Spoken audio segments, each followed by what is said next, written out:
there, fellow marketers. Professor Wolters here, and today we're here in Strasbourg, France. And today we're going to talk about are some of the pricing tactics that companies use in order to price their products out to make it more attractive or viable for customers like you, okay?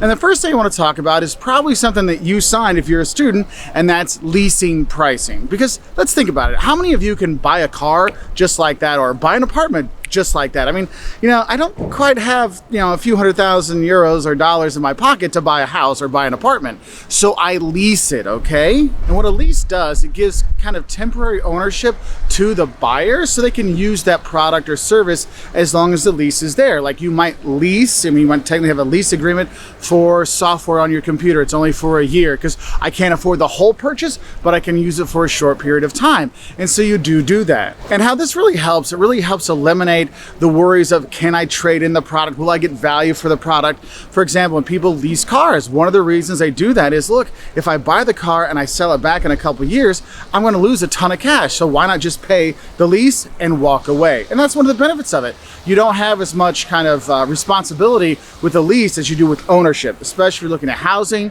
And housing, you're not paying the property tax when you're leasing, you're just paying your rent, and that's it. Now, the next tactic you might see is what's called leader pricing. And what this is you price certain products at a really attractive rate in order to lead people into your store. For example, you might see some stores that will have, advertisements out there that we have the lowest prices of milk in town, we have the lowest prices of bread in town, the lowest medicine prices in town. They do that to lead you into the store. And what they do is they figure out what those core consumer products are that really drive people to the store, and they charge the lowest they can for those to really give that kind of affordable feel to them. And then what they do is they mark up the prices on other products in the store so they make their money up that way. And if you think about it, if you look at how some companies will actually set up their stores, like a Walgreens or CVS or a pharmacy, what they do is they put the actual pharmacist in the back of the store, because then you have to walk through and then you see all that stuff while you walk around, right? Because, hey, I had to get my medicine and it's led me into the store,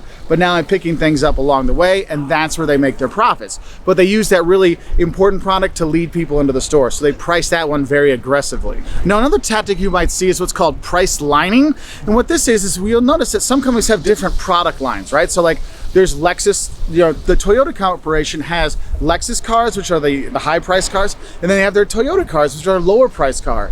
And that's what we call price lining. So our Lexuses will have higher prices than our Toyota will, okay? So you'll see that. And so what we end up doing is just kind of setting overall guidelines for a pricing based on the product line we're kind of going for, okay?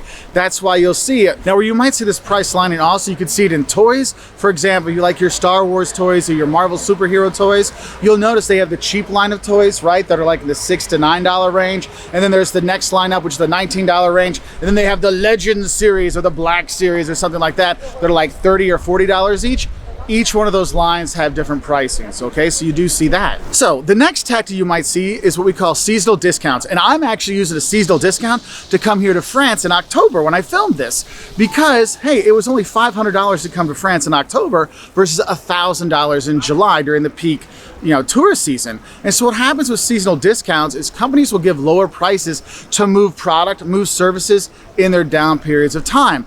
That's why you can get all of your Christmas decorations really cheap on December 26th and 27th, because it's no longer the Christmas season. People aren't buying for that. If you're Greek Orthodox like my wife, when we celebrate Greek Easter, it's great because Greek Easter is usually after the Western Easter, I guess you'd say. And so what we do is we go and buy all the candy the day after Easter, because then it's super cheap and we can use it for Greek Easter right after that. So you have those seasonal discounts that are out there, and you as a consumer should look for those things, because maybe you don't need to mow your lawn this year, but maybe it's October. I should actually go to those Home Depots and stuff and see if their lawnmowers are on sale or your grills are on sale, because it's after grilling season, so you can get a discount that way. Now, the next tactic I'm sure you've all seen is the markdown, the sale prices. You have this idea that, hey, we're going to mark our products down in order to get people to buy more. I mean, I know when I was first starting out as a young professional, I went out and bought my meat at Walmart on Mondays at 7 a.m. because that's when they were marking down their products, because tomorrow, later in that day, they got new meat, so they had to get rid of what was out there.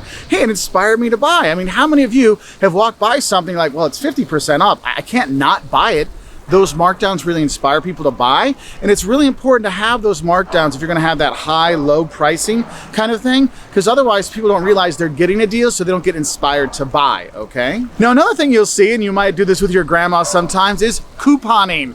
Now, coupons are basically, you might have a piece of paper, or nowadays it's on your app, and this has actually made couponing a lot cooler, because you just have the app and go beep instead of having to have 50 pieces of paper and turn it in and stuff like that. Basically what a coupon is, it's a certificate that you give to a store and say, hey, look, I want to pay 50 cents less for this product. The thing is, you pay 50% less as a consumer right then and there, which is great for you as a consumer. But the stores hate coupons. Why? Because they have to collect them. And when they collect them, then they have to put them all together, then send them to General Mills to get a check to get paid back. So it could be, 90 days before they get their money back, or they could have got it straight from you right away. And so a lot of times, retail stores aren't really super huge fans of coupons. And I know couponing sometimes has a negative connotation, but honestly, with all the advent of all these apps and stuff like that, couponing is becoming cool again. So hey, now and your grandma have something to talk about and kind of chill out and compare how much you save with your coupons this month. Now, remember how I just said that coupons are annoying for retailers? So what will actually happen, there's actually things that you can do, a pricing tactic that a company can do in order to give the idea of the coupon and give that feeling to the consumer that the retailer doesn't have to deal with. And that's called a rebate. And if you're looking at a rebate, what it is, it's also another coupon, but it is, hey, if you buy our product, send us in the rebate and proof of purchase, and we'll send you money back. You might see this when you buy a printer. Remember back in the day, it was like, oh, you buy a printer for $49 and we'll send you a check for $48 back. So it's only a $1 printer. And so what's great about these rebates for businesses is, hey, look, I'm Best Buy or I'm Saturn and I sell you this printer, I get your $49 or your 49 euros and I'm done. It's up to HP to pay you back. And here's the thing, most people when they see those rebates, they see the rebate and like, oh, I'm gonna get a rebate. So in their mind, that printer is not $49, it's $1 because I'm gonna get $48 back. And then they forget to turn in the rebate. I mean, it's insane how much money is left on the table by consumers by not turning their rebates or not even cashing the check for the rebates. So make sure if you get a rebate or there's a rebate on a product you buy, you want to send it in right away, otherwise you forget. And honestly, people leave billions of dollars worth of rebates on the table every year, okay? So don't leave your money on the table. Anyway, I hope these pricing tactics that you might see companies do are something that helps you learn so you can see what's going on in your favorite store or your favorite retail space or online. If you want to learn more about pricing, we've got stuff on new product pricing, we've got business strategy pricing, we've got all kinds of stuff on our website at ProfessorWolters.com, or hit that subscribe button and we put out more business videos to help out students, travelers, if you like that, because we do those things too, entrepreneurs, YouTubers, all kinds of stuff. So I wish you all the best and bye from here in beautiful Strasbourg.